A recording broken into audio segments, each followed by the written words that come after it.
Magaalaa Adaamaatti hawaasni hiriira mormii ba'uun sagalee mormii isaa dhageessuun dhaga'ame. Aanaa Gooroo guutuutti qondaaltotni waraanaa raayyaa ittisaa wayyaanee dhimma mana murtii jidduu seenuun hojjettoota dorsaa jiru. Dhaabbatni mirga namoomaa Itoophiyaaf jedhamu Itoophiyaatti dhiittaan mirga namoomaa hammaachuu beeksise. Agabadaadhaa Ashamaar Kifuunee kabajamtoota daawwattoota keenya Oromiyaa Miidiyaa Neetwork irraa oduu sa'aatii kanaa qabannee dhiyaanneerraa aan Abdusalaam Hasan.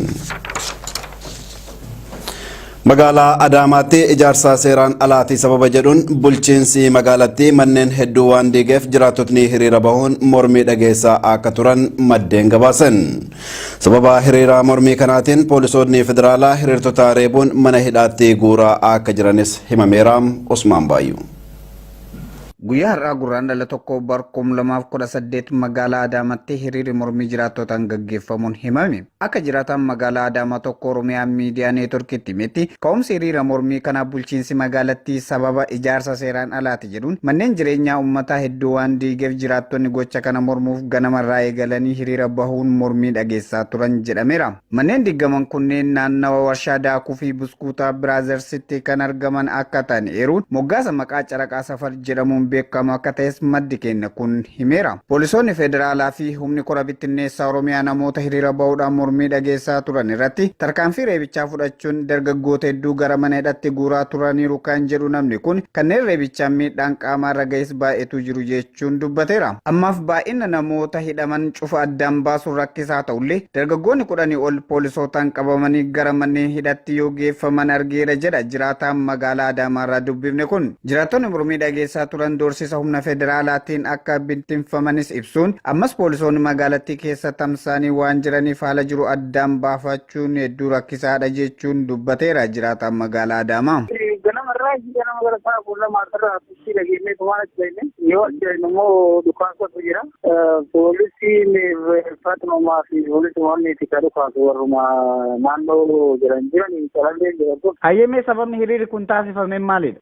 Mana diigamee mana Caraqaa diigan jedhanii sababii achumaan naannoo Biraazers gara Biraazersiin jiru kan booda ijoolleen irratti dhiyaatee tumaan wanni jedhaa turte. Bittinfawwan amma bittinfanne bakka humni dhufeera.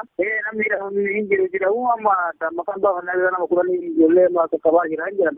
Magaalaa Adaamaatti asiin durallee sababa ijaarsa manneen seeraan alaa jedhuun bulchiinsi magaalattii gandoota akka bokkuu shananitti manneen jiraattotaa waan diiganiif walitti bu'iinsa hawaasaa fi humnoota mootummaa jidduutti uumameen lubbuun namaa darbuun kan yaadatamudha. Mormii hawaasaa kaabaa Wallootti tibbana mudatee wal qabateem haalli magaalota Waldiyaa Qobboo fi Marsaa keessaa mul'atu ammas kan isaan yaachisu ta'uu jiraattotni dubbatan. Magaalota kanneenitti mormii hawaasaa mudatee wal qabatee humnoonni tikaa mootummaa jiraattota irratti rasaasa roobsuun lubbuu namoota 20 olii gaagaaniiru. Hedduunis madaa'uun wal'aansarra jiraachuun ni beekama. Ajjecha humnoota tikaa kana bu'uura godhachuun qabeenya ergamtoota sirnichaa fi waajjiraalee irratti tarkaanfiin jabaan fudhatamaa ture. Tarkaanfii fudhatame hordofuun hidhaan magaalota kanneenitti raawwatamu daraan hammaatee jiraachuu jiraattotni dubbatan. Dargaggoonnii fi abbootiin qabeenyaa magaalaa Waldiyaa hidhaatti guuramaa jiraachuu kan eeran jiraataan magaalaa Waldiyaa namoonni hidhamanis achi buuteen isaanii dhabamuun nu yaachisee jira jedhan. Namoota kanneen hidhaatti guuraa kan jiran humnoota tikaa mootummaa federaalaa ta'uu ibsuun tarkaanfiin humnoota kanneeniin fudhatamaa jiru haala mudate kan hammeessu malee furmaata rakkoon ta'us jedhan. Magaalota Waldiyaa, Qobboo, Marsaa fi kanneen birootti ajjechaa humnoonni tikaa mootummaa raawwatan bu'uura godhachuun duulli hojii dhaabuu eettee ofiisaan geggeeffamaa jira. Hanga oduun kun qindaa'etti magaalota Waldiyaa fi Qobbootti duulli hojii dhaabuu eegalame eettee ofee jiraachuunis hubatameera. Gabaasni Kayyihun Ingidaa ture. Dhaabbatni mirga namoomaa Itoophiyaaf jedhamu kan teessuma isaa biyya Switzerland Jeneevaa godhate haala qabiinsa mirga namoomaa biyyattii keessa jiru irratti ibsa baase. Dhaabbatichi ergaa seeronni hacuucoo jedhaman baanii booda Itoophiyaa keessatti dhiittaan mirga namoomaa hammaatee jiraachuu ibseera. Faayisaa Eliyaas gabaasaa BBC akka ta'utti qindeessite. Dhaabbanni mirga namoomaa Itoophiyaa jedhamu kan teessumni isaa biyya Switzerland Jeneevaatti haala qabinsa mirga namoomaa biyyattii keessa jiru irratti ibsa baase. Akka gabaasni kun ibsutti warreen mirga namoomaa falman hedduun hidhaa, gidiraa fi rakkoo hedduuf akkasumas kanneen biraatis hedduun miidhaa biyya keessatti irra gahu baqatanii lubbuudhaan jiraachuuf jireenya baqattummaa akka filatan mul'isa. Mootummaan Itoophiyaa gama qabinsa mirga dhala namaatiin dadhabaa akka ta'e gabaasni kun ni addeessa. Durataa dhaabbatichaa kan ta'e obbo Yaareed Hayilamaariyaam haasaa taasisaniin biyyattii keessatti mirgoonni yaada ofiin bilisaan ibsachuu gurmaa'u rakkoo keessa waan jiruuf lammiileen maal akka yaadan beekuun haalaan rakkisaadha jedhu. Kana waan ta'eef mootummaan abbootii siyaasaa beekamoo muraasa qofa osoo hin taane kanneen biraa mirga isaanii gaafachuun hidhaman hunda hiikuu qabaas jedhan. Ta'us garuu filannoo wal mormisiisaa kan bara 1997 boodaatiin seeronni bahan haalaan hedduu rakkisaadha. Itoophiyaa keessatti dhaabbileen hawaasaa, gaazexeessitootaa fi warreen mirga namoomaaf dhaabbatan akkasumas warra yaada isaanii bifa garagaraan ibsataniif haalli mijataan akka hin jirre beekamaadha. Akkasumas mormiiwwan kutaa biyyattii garagaraa keessatti mul'achaa jiranis rakkoo kanarraa akka ta'e gabaasni kun ni eera. Haaluma kanaan rakkoowwan jiran furuudhaaf seeronni ukkaamsoo ta'an akkasumas mirga lammiilee kan heera mootummaatiin isaaniif kennameef dabalatee kan danqu hatattamaan akka jijjiiramu yaada jedhus kaase. Dabalataanis gaazexeessitoota dabalatee warreen mirga namoomaaf dhaabbatan akkasumas namoota siyaasaa fi hiriira nagaa irratti qabamanii hidhaman hunda haal duree tokko malee akka hiikuu qabus gabaasa kan irraa hubachuun ni danda'ama. Rakkoo siyaasaa biyyattii furuudhaafis mootummaan garaa qulqulluudhaan namoota dhimmi kun ilaallatu waliin mari'achuun waliigaltee akka biyyaatti fiduu dandeessisu taasisu akka qabu yaada isaa dhiyeessa. Keessattuu kutaawwan biyyattii keessatti namoota hiriira nagaa ba'an irratti tarkaanfii seeraan alaa rasaasaa itti dhukaasuun hatattamatti dhaabuu akka qabu gabaasni kun ifa godha. Godina Harargee Bahaa aanaa Gooroo guutuutti qondaaltotni raayyaa ittisaa wayyaanee dhimma mana murtii aanichaa keesseenuun abbootii seeraa fi hojjettoota waajjirichaa dorsaa jiraachuun himame. Sababa kanaan tajaajilli mana murtii aanaa kanaa erga addaan citee bubbulee jiraachuu jiraattotni dubbataniiru. Osmaan Baayyuu gabaasaa dabalataa akka taanutti nutti himamu. Loltoonni raayyaa ittisa biyyaa wayyaanee Oromiyaa godinaalee garaagaraa keessatti kaambii tolfachuun qubatanii bahaa fi gala lammiilee danquun nagaa hawaasaa booressaatiin jiru. Godina Harargee Bahaa aanaa Gooroo guutuutti qondaalonni waraana wayyaanee adeemsa hojii mana murtii aanichaa keessa seenuun abbootii seeraa fi hojjettoota deeggarsaa kanneen waajjiricha san keessa hojjetan doorsisuun tajaajila hawaasaa gufachiisuun rakkoo jabduu uumaa akka jiran maddeen keenya Oromiyaa miidiyaa neetworkiitti himaniiru. Akka namni dhimma kana dhiyeenyatti quba qabu tokko nuuf ibsetti qondaalonni waraanaa kunneen dhaddacha mana murtiitti ol seenuudhaan uummata fuulduratti abbaa murtiitti dhaadachuun doorsisaa turan jedheera. Sababiin loltoonni kunneen mana murtii irratti xiyyeeffataniif ilmaan Oromoo isaanii akka tokko malee manni hidhatti ugguraniitiin turan manni murtii kun namoonni kunneen mirga ofiitiin akka gadi lakkifamaniif waan murteesseef akkamitti gadi dhiiftu jechuudhaan gocha akkasii abbootii seeraa irratti raawwatan jechuun ibseera. Sababa doorsisa kanaatiin hojjettoonni hedduun hojii isaanii gadi dhiisanii gara birootti baqachuun tajaajilli waajjira kanaan hawaasaaf kennamaatiin ture addaan cituun hanga har'aatti illee waan hojiin eegaleef uummanni qoommaa jabduu keessa jiru jedha namni achirraa dubbifne. Abbootii seeraa fi hojjettoota deeggarsaa itti seenanii shororkaa uumuudhaan hojiin torbee tokko addaan cituun sababni isaa dhuguufis haaraadha. Yaa'u akka isaan irraa hubannetti mirga wabii manni murtii shakkamtoota nuti to'annoo jala oolchine akkamitti manni murtii mirga wabii jechuudhaan abbootii seeraatti seenuun akkasuma hojjettoota deeggarsaa keessaa gadi baasuudhaan hanga daddarbatanii yookaan immoo hanga mana isaaniitti hordofuudhaan rakkoo irraan gahuudhaaf yaalanii kanneen jalaa baqatan jiru. Hoogganaa isaanii fi nama lama ta'anii dhaaddacha irratti guyyaa lama kan isaan deebi'anii dhaaddacha mana murtiitti ol seenuun abbaa seeraa dhimmicha dalagee wal argina jechuudhaan doorsisanii gabbahanii daddarbatanii guyyaa lammaffaa itti seenuudhaan abbaa seeraa himaa kan jedhamu fi abbaa seeraa alamuu guutamaa jedhamu irratti yookiin immoo refichaa yookiin daddarbatanii bakka hawaasni itti arguutti kan isaan miidhaa irra deebisan jechuudha. Humnoonni xiqqaa wayyaanee qaamota aantummaa sabaa qabanii fi haqa uummataa osoo hin dabsin hojjetan hunda akka diinatti ilaaluun ukkaamsanii dararaa garaagaraa irratti raawwachaa turaniiru. Ummatni Oromoo iddoo garagaraatti lammiilee Oromoo ta'uu qofaan dhiibamanii qe'ee qabeenya isaanii irraa buqqifamuun kaampiiwwan garagaraa keessatti dararamaa jiran dhaabbiin qubsisuuf hojjetaa akka jiran himame. Godina Harargee lixaa fi Harargee bahaatti lammiilee Oromoo humnaan buqqifamanii roobaa fi aduun dararamaa jiraniif manneen jireenyaa ijaaraa akka jiran godinootatti koreen hawaasaa beeksisan.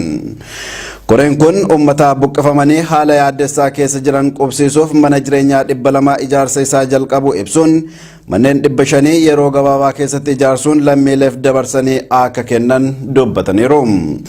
Abdullah Muhammadin kan hoogganamtu koreen godinoota Harargee lamaan irraa hundoofte kun manneen 700 ijaaranii uummata keenya dabaan miidhametti galchuuf hojii qabatamaatti galuu ibsuun uummatni Oromoo keessaa fi alaa deeggarsa isaa jalqabe cimsee akka itti fufu yaamichas dhiyeessaniiru.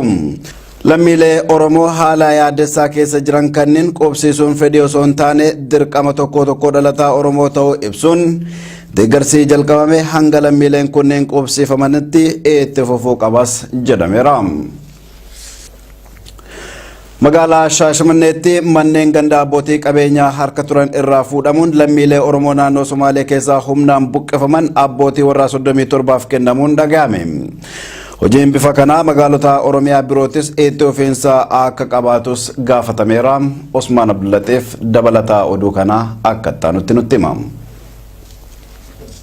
Deeggarsaa fi bira dhaabbannaan uummanni Oromoo lammiilee isaa shira wayyaanee fi bulchiinsa mootummaa naannoo Somaaleetiin qe'ee fi qabeenya irraa buqqifamaniif taasisaa jiru ammas itti fufee jira.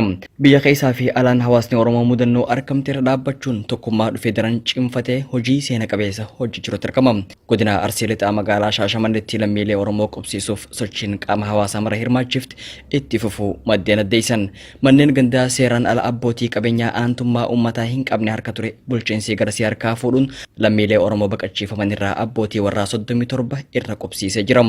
Abbootiin warraa kunneen maatii 130 if jalatti hammatan. Namoonni kunneen naannoo Somaalee keessaa wayita baqachiifaman ji'oota 4 dabraniif iddoo qubannaa yeroo ganda Awaashootti qophaa'ee keessa jiraataa turan. Yeroo ammaa garuu manni gandaa kannamee fi jireenya idilee isaanii akka itti fufan taasifamee jira. Magaalaa Shaashamanneetti manneen gandaa bulchiinsa magaalattiitti argaman keessaa harki caalan namoota qajeelfamaan hin hayyamamneef harka jira.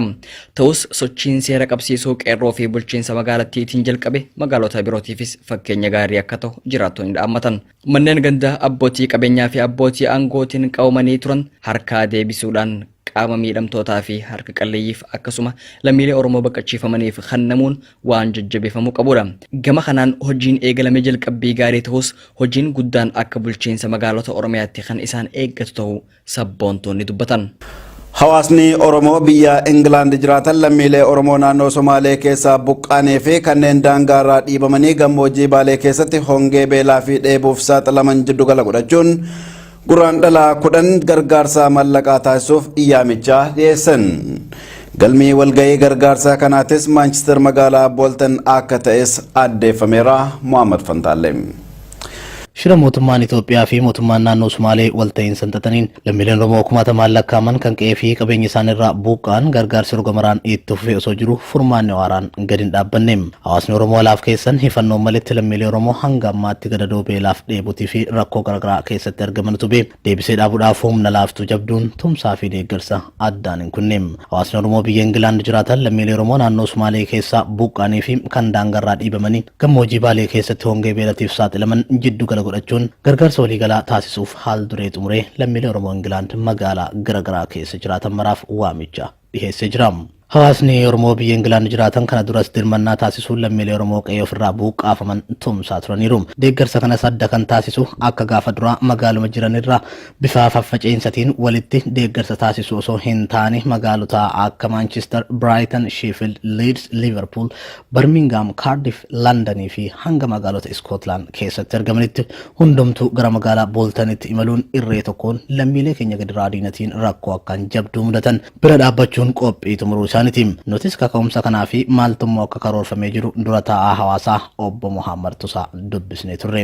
Jaataanu kana guyyaa 10tti qophiin akka gaarii xumuramee jira. Qophii kana adda isa godhu biyyattii guutuu irraa yaamichatu godhamee namni akka hirmaatu namni Oromoo guutumaan guututti akka hirmaatutti tumsi asiin dura godhamaa ture bifa faffaca'aa ta'een namuu bakkuma jiruun magaalaa jirurraa koomunitiin jiru akka afooshaatitti akka nam tokkeetti akkasitti gargaaramaa turanii. Isa kana ammoo yoo fuula tokko walitti deebinee garma tokko agartee waan tumsa tokko goone yeroo takkaallee taatu faayidaa qabdi waan jedhu fi yaamichi godhame. Kanaaf laftiin godhame magaalaa Cufaayyuu akka wal akka beeksisu qabnu. Jiddugalli magaalaan kun yaamichi kun godhame Maanchestara magaalaa Boltoniiti. Tumsi godhame kun qarqaarsi godhamuuf deemu kun bakka bu'oonni magaalaa irraa dhufan akka afooshaa haa ta'u akka koomunitii haa ta'u gurmuma kamuu haa ta'u eega tumsi kun godhamee yookaan qarqaarsi kun walitti qabamee jedhee teennee waa waliin murteessinu ta'a. Maal godhuu qabnaa garam deemuu qabaa akkamitti deemuu qabaa karaa kamirraan deemuu qabaa eessa dhaquu qabaa ka jedhu waliin teenneetiin waan murteessinu ta'a. Kanallee asumaan akka qubanuu qabaatan barbaanne jechuu barbaade. Qarqaarsi kun kallattiidhaan warra gammoojjii baalee waraanaa fi beelaan rakkatanii waraanaan buqqaanii ammas beeltii fi hoolaan itti bu'eetiin dararamaa jiranidha.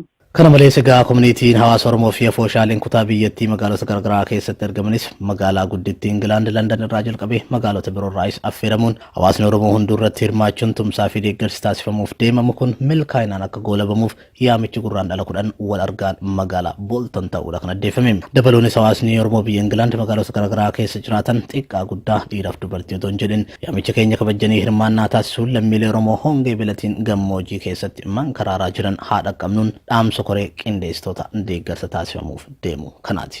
Egaa kabajamtoota daawwattoota keenya OMN irraa oduun saatii kana kan hangammaa ture oduu waliin aan Abdusa